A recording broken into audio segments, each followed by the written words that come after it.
G'day, how are we? I figured I would do a quick video talking about the second DLC for Doom Eternal, The Ancient Gods Part 2. There are some issues with the DLC itself, as well as its impact on Part 1, and I think the more people that speak up about it, the more likely it will pull all those complaints together to make the changes necessary for a better game. For a proper review, Under the Mayo covers everything gameplay related, and even goes into level design and a little bit into the issues that speedrunners face. Link in the description. Right off the bat, this is a much easier DLC than Part 1. Not only is it a little slower to throw you into the more difficult encounters, but those difficult encounters are few and far between. Now, I'm not a pro level player or anything. I get by a nightmare with a few deaths here and there, but outside of one or two fights, I felt like I was playing on a lower difficulty. For a lot of the arenas, there doesn't seem to be much effort placed into the enemies spawning in. When starting a new game, it feels like there are more imps of the first 3 arenas than the entire base game. There's no challenge. Have a look at this footage. How is a maximum spawn of imps supposed to challenge anyone? When you finally fight something that isn't an imp, it still feels lacking, almost like the devs are against putting too many enemies in and potentially overwhelming players. Each level features a gore nest that spawns in somewhat decent fights, and the optional second encounters are a nice addition, but I still found myself itching for another level to those nests, something to really push my poo in. There's a fight during the second level with the possessed Pinky, and this I found to be a neat battle.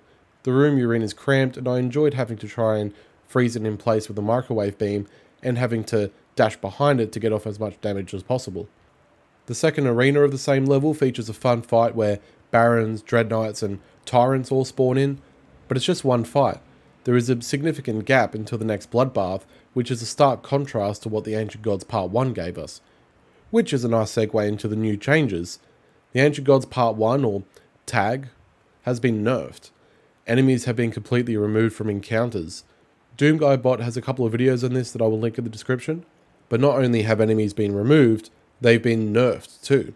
Turrets can now be shot twice in quick succession rather than having to wait for the next pop-up and keep it on the move so you weren't shot by it. Arachnotrons are less of a threat, and even Bloodmakers have a longer pause before they fire off their attack. If something is too difficult for someone, I would encourage them to lower the difficulty. Id seems to be more interested in getting more people playing their game by making it easier overall, which is a strange thing to do a full year after the game had already come out. Tag 1 released back in October. Anyone complaining about the encounters would have already lowered the difficulty, soldiered on, or learned the mechanics and trained themselves to get into the Doom dance.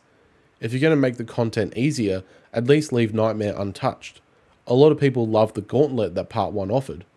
Originally I finished the base game on Ultraviolence whilst overseas, and was going to replay it on Nightmare once I got home and bought my new monitor, but I ended up playing the DLC first. I used the DLC to help practice my weapon switching and traversal in the middle of combat. I slogged my way through, and even though the Samir fight stressed me out so much, I managed to finish. Even all the optional encounters. I was hoping for more of that relentlessness in Part 2, but no single fight ever matched the fights I had in Part 1. Even with the nerf, you have a bigger fight on your hands during the first 5 minutes of Tag 1 than you do in Tag 2, as the footage I've chucked up should show. Part 2 has introduced new enemies as well. They're all reskins of already existing enemies. You've got the Cursed Prowler, Riot Soldier, Demonic Trooper, the Stone Imp, Shrieker, and the Armored Baron. But I don't mind their addition in order to change up the combat, even if only a little bit. My issue with them is that they're almost not utilized anywhere near enough in the middle of combat with other existing enemies. I seem to recall being cursed by the Prowler a total of 2 times during my playthrough, and I don't think I encountered it more than 3 times. So either I just accidentally killed it in the middle of a rocket barrage, or it just literally didn't show up more than a handful of times. The Stone Imps seem to only show up in groups of other Stone Imps. You don't really get that many that spawn in with other enemies. The Shrieker seems to be much more spaced out, which is nice, and if you accidentally shoot one and you set off all the other enemies to become buffed, then that can be a challenge, especially towards the end of the game where you've got 2 Marauders on a platform of Shriekers. If you set them off and the Marauders become buffed, then they're a pretty big challenge, and that was good fun. The Armored Baron is fine. It's not a bad addition.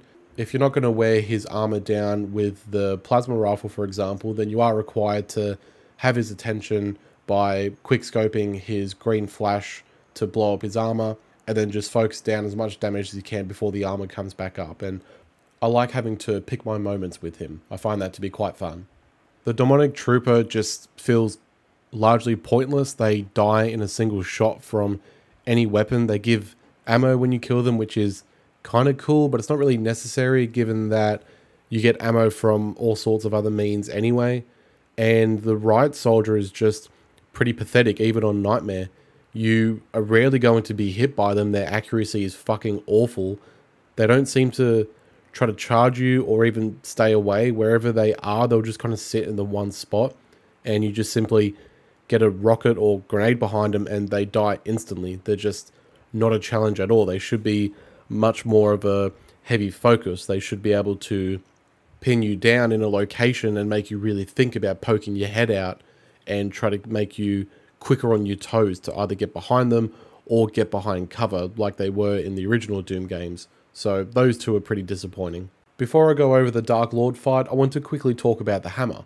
It's overpowered as fuck, but also a really cool weapon. I like being able to stun groups of enemies and pumping damage into heavy demons before they get a chance to move, but I see its inclusion as more for people that struggle with the game a little more. For those that have more trouble with the Doom Hunters, Marauders, Tyrants, etc., it's a very useful weapon to keep them still and pump out damage. Those who are skilled enough to go without it can simply not use it. No different to playing Tag 1, seeing as you didn't have the Crucible.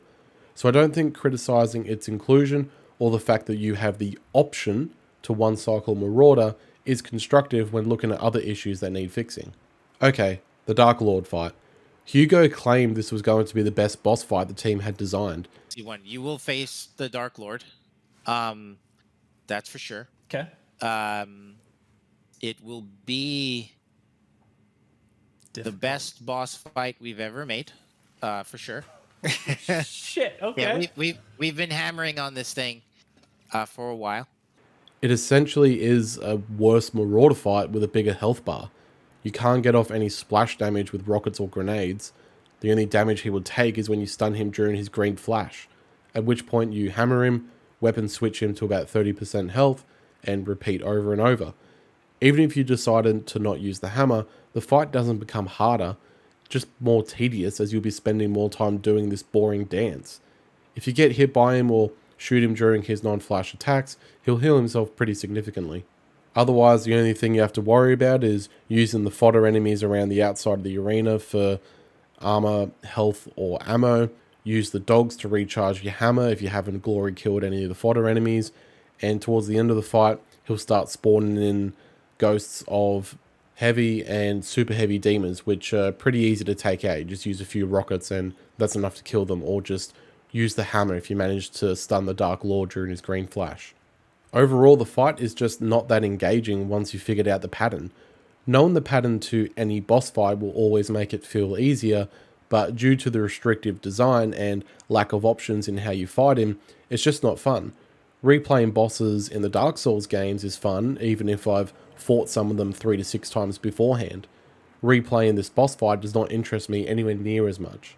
So one question I would like answered is, was this DLC rushed in order to get in before the technical end of the 1-year season pass, or did id actually want to make an easier DLC to allow more people to get through it?